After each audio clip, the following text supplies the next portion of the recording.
What? What? What the hell is this? Harumph. I didn't get a harumph out of that guy. Give the governor harumph. Harumph! You watch your ass. I see you shiver with anticipation. Let the show begin. Hey everybody, this is David Heretic coming at you with another edition of Reactions, Reviews, and Rants. And tonight, what we got here? Okay, interesting. All right, making their debut on the channel tonight, we have Panic at the Disco. Yes, indeed. How about that? Panic at the Disco making their debut on the channel. Before we go any further, for those of you who are feeling inclined to do all the clicks and the likes and the bibbity boobity bob, do me a favor. Before you do all that stuff, please watch the whole video first, okay? Give me a chance to actually earn those clicks and likes. Now, after the video's done, if you still feel like doing all those clicks and likes, then by all means, feel free to click away. This is a request from Ian Bowman, and it was also the winner of the Premier Tier Patreon Request Prioritization Poll, winning with 55% of the vote, moving it from number 438 in the queue straight up to number 1. So yes, indeed, ladies and gentlemen, your voice, your vote does matter. They all want to see me react to this. It is Panic at the Disco with their rendition of the Queen classic song, Bohemian Rhapsody. Now, have I heard this song before? Full disclosure, yes, I've heard the original Queen Bohemian Rhapsody more times than I could possibly care to count. I have played this song more times than I possibly could care to count. So yes, I'm very, very familiar with this song. However, this is a cover. This is a cover by Panic at the Disco. And I don't know, but this may be a live performance. I don't know. It could be studio. It could be live. I'm not 100% sure. So, to be clear, I am not going to be taking the original song from Queen, the original version of Bohemian Rhapsody itself, into account here in any way, shape, or form during the course of my reaction, evaluation, review, and scoring. I will only be reacting to, evaluating, and scoring what Panic at the Disco did with the song. Did they do the song note for note exactly like the original? Or did they put their own little spin on it and make it their own? Also, this may be a live performance, and if that's the case, then I can also adjudicate, evaluate, react to, and score the live performance as well. Not the original song, just the cover and possible live performance. That's it. So please keep that in mind. Let's see, this was posted by Panic at the Disco, okay? And the video has 45.6 million views. It'll get you there. Other than that, there's really nothing else left to say. Link to the original video will be down below in the video description for your viewing pleasure at your leisure. Let's get started. What do you say? Are you ready? Are you ready? Because here we go. All right, here we go. Panic at the Disco. Bohemian Rhapsody live. Okay, so it is a live performance from the Death of a Bachelor tour. Sad thing. Bachelors passing away. Losing their bachelorhood. You know what I'm talking about, right? Anyway, let's get to this. All right, let's do this. All right, boy, let's do this. Now, we're going to do a song by one of my favorite gay human beings. Why is it always the first thing mentioned? Why not to say one of the greatest frontmen of all time? Is this the real life? Is this just fantasy? Ooh. Caught in a landslide, no escape from reality. Open your eyes, look up to the skies and see. I'm just a poor boy, I need no sympathy, because I'm easy come, easy go, little high.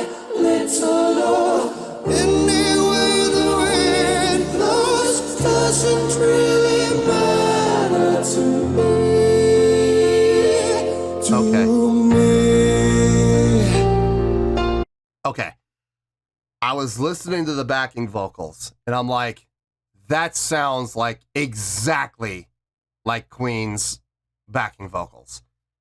And then what gave it away was the panning, left and right. And I was sitting there going, okay, there's no way they did that live. So, okay, they are using track. Okay, they're using track. Now, I'm not saying that the two gentlemen on stage left and right with mics in front of their faces, I'm not saying they're not singing along with it. They very well could be, and they probably are. I'm just saying I noticed that is the vocals directly from Queen that they're using for backing track. So, I mean, that's fine. It's perfectly fine. I was sitting there going, there's no way that you're getting those three voices with the panic. No. That's it. That's impossible. That's absolutely impossible. Not in a live setting. Okay, so they're using track. It's okay. Nothing wrong with using track as long as they're singing live with it and they're acknowledging and they're not trying to pretend like they don't use track. I got no problem with it. It's fine. Sounds good so far. Let's keep going here. Mama just killed a man, put a gun against his head, pulled my trigger, now he's dead. Okay, good as well. Life had just begun,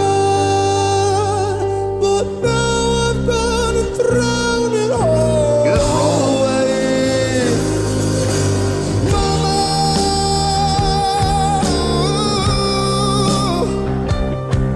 didn't mean to make you cry. If I'm not back again this time tomorrow, carry on, as if nothing really matters. Didn't slide all the way up, huh? Okay. I wonder why the bass player didn't slide all the way up to the octave.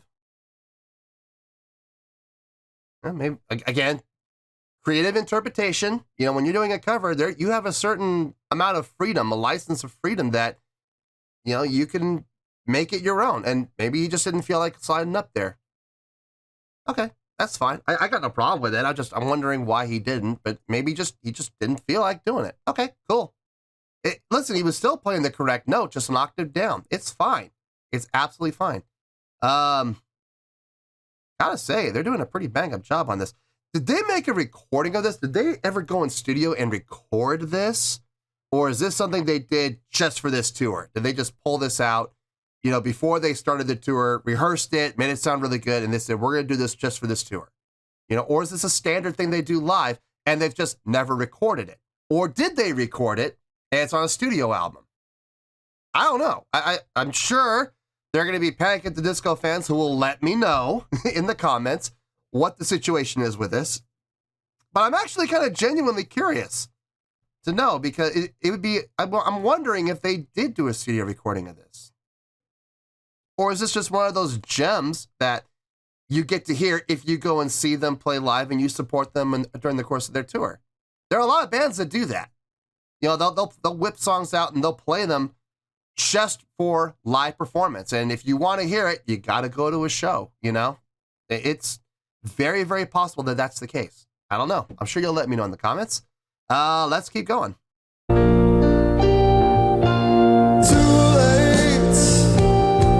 my time has come.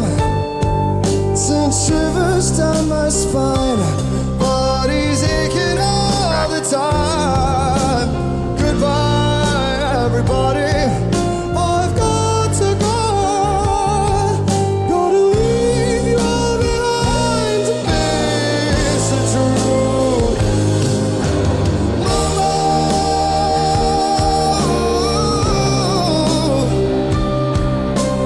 I don't wanna die. Sometimes I wish I'd never been bad at all. Nice. Stop. I don't want to pause in the middle of a guitar solo. Let's back it up. Love that guitar player going up on the piano. Obviously, the piano's been reinforced to hold the weight, so no damage will occur to the piano. Very nice, well planned, well thought out, well executed. Great job. Great for showmanship. Great for stage presence. Great for stage energy. Yeah. Great. I got no issue with that whatsoever. They're doing a bang up job on the song. I gotta say, sounds really good. I'm digging what I'm hearing. Hearing a couple of small variations from the original, but nothing that really stands out as saying they made it their own. You know what I mean? For the most part, they're staying true to format, and that's good. That's fine. I got no problem with that. I'll be honest with you though, I've always been a big fan of when bands take songs and they're gonna cover them, but they make it their own. They put their own spin on it. I'm a much bigger fan of that than hearing, a band that plays the song note for note, tone for tone, beat for beat, word for word, exactly like the original. You know what I mean? I mean, if you're gonna do that, you might as well just listen to the original. But that's just how I feel. I mean, they're doing a great job. Don't get me wrong. I'm not knocking them in any way.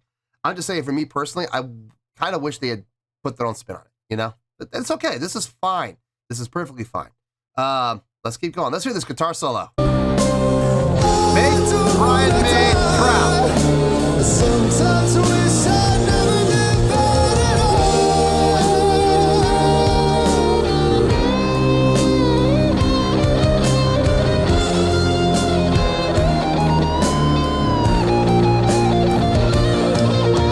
Okay, that descending line.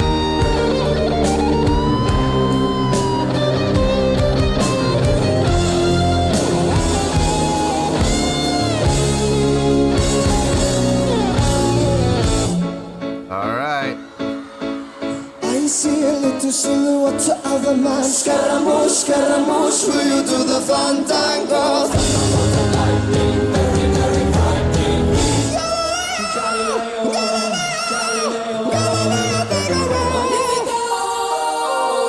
Nice use of track. But he loves me.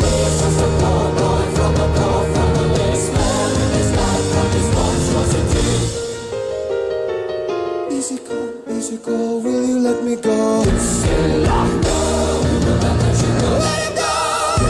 Okay, let's sing live. Let go. Why?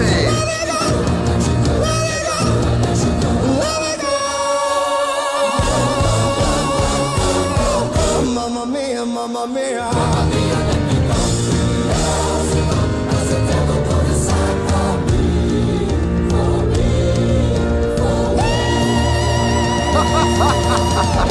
Pause right there.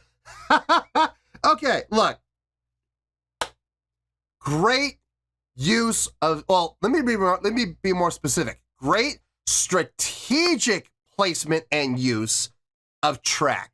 They were singing live, without question. They were definitely singing live, but they were using the track not to push, but as it should be used as accompaniment. It should be used sparingly, not throughout the entire thing. There were spots in that breakdown where there was no track usage at all. Like at the beginning, with the shalamouche, during that part, there was no track. No track. It was strictly them. And then they brought the track in after that to fill it out. Thunderbolts and lightning, very, very frightening. That part, there was track there just because it needed to be fuller. So they're not relying on track. They're using track strategically. That's the best way to use it. Use it appropriately, use it sparingly, and use it in spots where it's going to be more effective than others. I am so glad to see that. I really and truly am. I am so glad that they're not just playing the track throughout the entire thing and singing along with it. Took a couple vocal liberties there too. That was nice. I mean, a little screechy. Yes, it was a little bit. But you know what? He still hit the note, didn't he? He hit it accurately. He hit it strongly. A little screechy, but it was different. It wasn't at all what I was expecting. That was a nice surprise. I'll take it. I will absolutely take it. All right. The part that everybody looks forward to. Let's see what they do with the re-entry. Let's see what they do.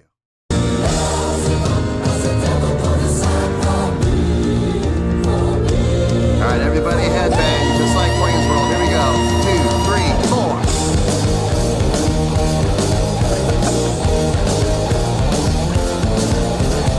So you think you can stone me and spit in my eye? So you think you can love me and leave me to die? Oh, baby. That was nice. Can't do this to me, baby. Just gotta get out. Just gotta get right out of here.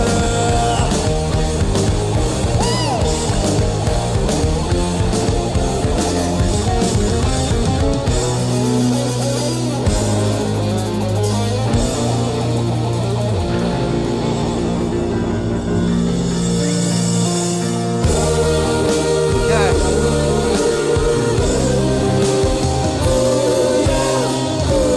Track again, right there, strategically placed.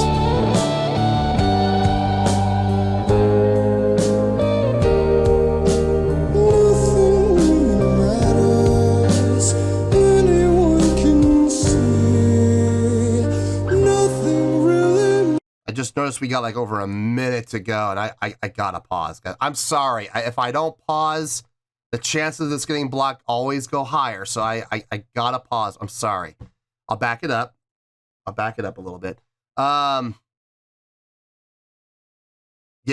that was awesome. Great. Again, very strategic, intelligent use and placement of track. I think that's the biggest thing I'm getting from this. I mean, don't get me wrong. They're nailing the song. They're absolutely doing the song justice. Okay, they absolutely are. But I've heard other bands play this song too, just as well. I have played this song myself with a lot of other bands, and I mean, granted, I won't say I'm biased because it's not my band I'm playing with. I'm filling in. You know, I'm a hired gun, so I'm going in there and getting paid to play with this band to cover this song for whatever show it is we're doing. So I can honestly say this without being biased. There have been some bands that, okay, it didn't sound as good as this, straight up. But there have been other bands I've played with that it sounds just as good, okay? Playing this song really is not that difficult if you know the parts. If you can play the parts, it's actually it's fun. It's actually a very fun song to play. It gets old after you've played it like 100 times, but it's still fun to play. But I will say, these guys are doing a bang-up job of it. They are absolutely doing the song justice, and they're hitting it out of the park. They really are. But what's really hitting me is the track usage and how well they're using it. And they're not relying on it like I've seen so many other bands do when it comes to using track. It irritates the hell out of me when I see bands rely on it. It's like, seriously? You might as well just let the song play on its own then. Anyway, all right, let's finish this out and we'll get to the review.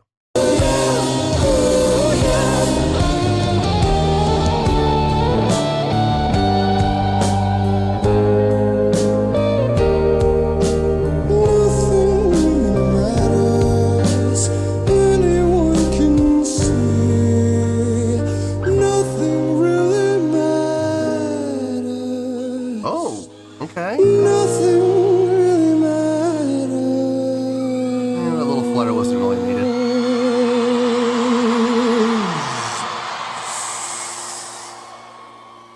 To me.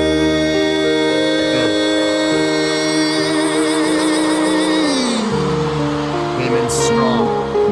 What I was hoping for.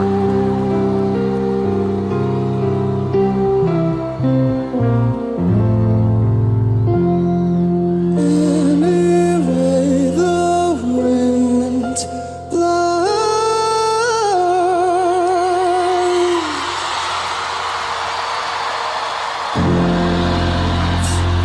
Good. Wow.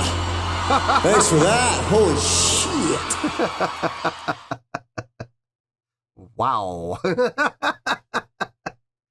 Nice job. Really, really nice job. Better than a lot of other bands I've heard cover this. So yeah, kudos to them. and in a live setting to boot. Not always easy to do. Let me get my thoughts together. I'll see you in the review, and we'll talk about it.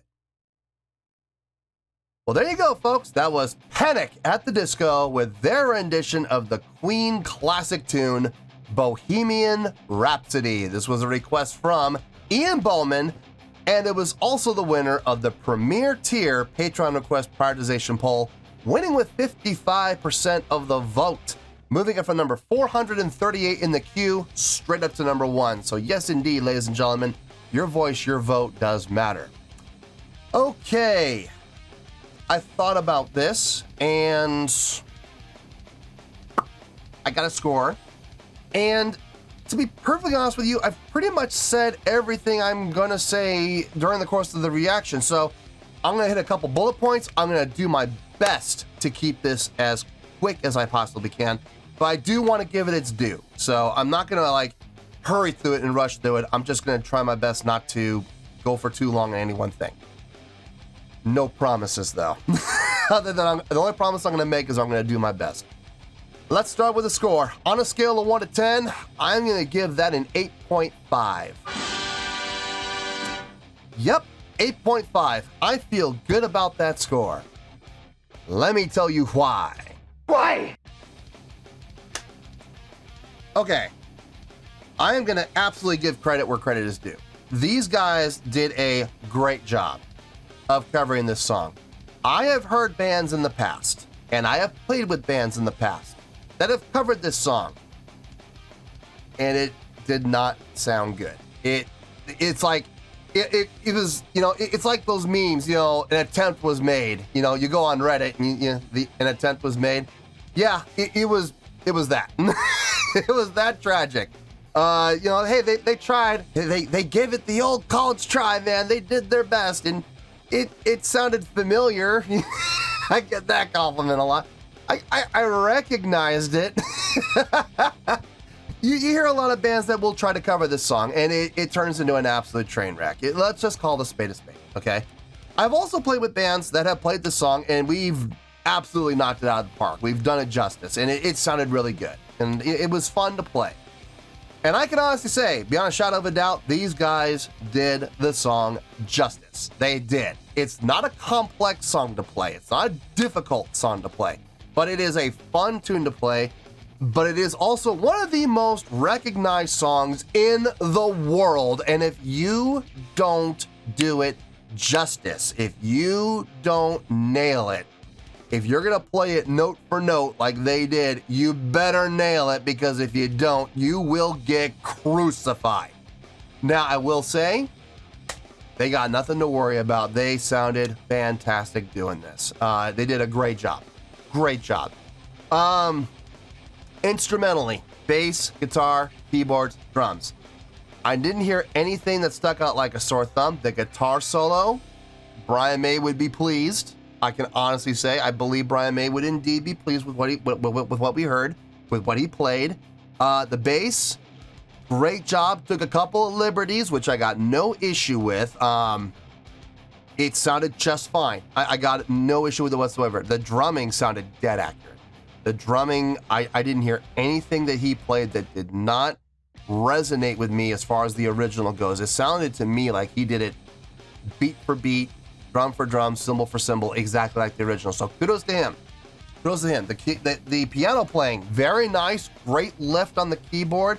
Great touch. Knows how to play with tempo, with those decelerandos and the accelerandos, just right to get the effect that he was going for without overdoing it.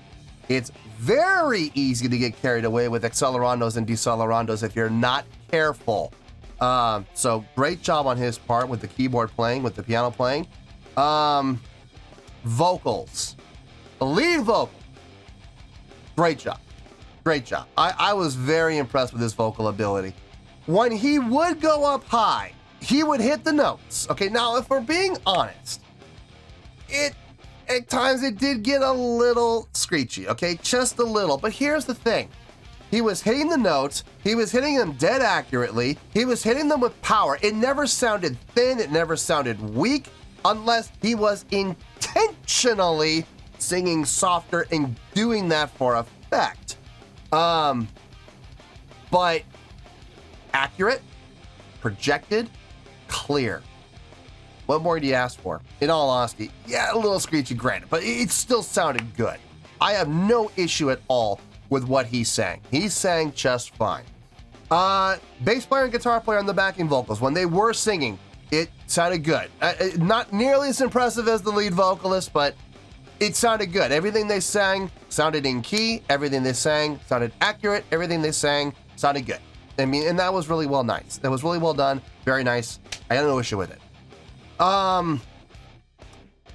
The showmanship, the live performance, it was good. It was good. It was about what I was expecting from a Queen tribute for that song. Not a lot of motion and movement around the stage, not a lot of crowd interaction, unfortunately, but it was about what I was expecting. Okay, it was, eyes on the keyboard player, eyes on the piano player who's doing the lead vocal, doing Freddie's part. Okay, but it was like, the moment where the guitar player jumped up on the piano, and I'm sure that piano was reinforced and ready for it. It was all planned because there were steps there. Jumping up there and rocking on the solo. That was great. Great stage presence, great stage energy, great showmanship. Got no problem with that at all. Got a little stage interaction on there too when that was happening, which was nice to see. The only thing that was really missing, honestly, was crowd interaction. But we had some. And hear me out. When he was talking to the crowd before the song and after the song, that was crowd interaction. Now, was it happening during the song? No, unfortunately it wasn't. But listen, we still got a little bit before and after. I'll take it. I'll take anything I can get when it comes to crowd interaction. I'm sure during the course of the show, there was a lot more crowd interaction than that song. That's probably not the best song to have crowd interaction on, if I'm being honest. Now, when he did leave the keyboard, when he did leave the piano and came out and grabbed the mic, he did look into the crowd. He was gesturing to the crowd. I consider that interaction with the crowd. So I'll take it. I will absolutely take it. The biggest thing for me on this, and I already talked about this, but I'm going to talk about it. I'm going to do my best to keep this brief. The usage of track.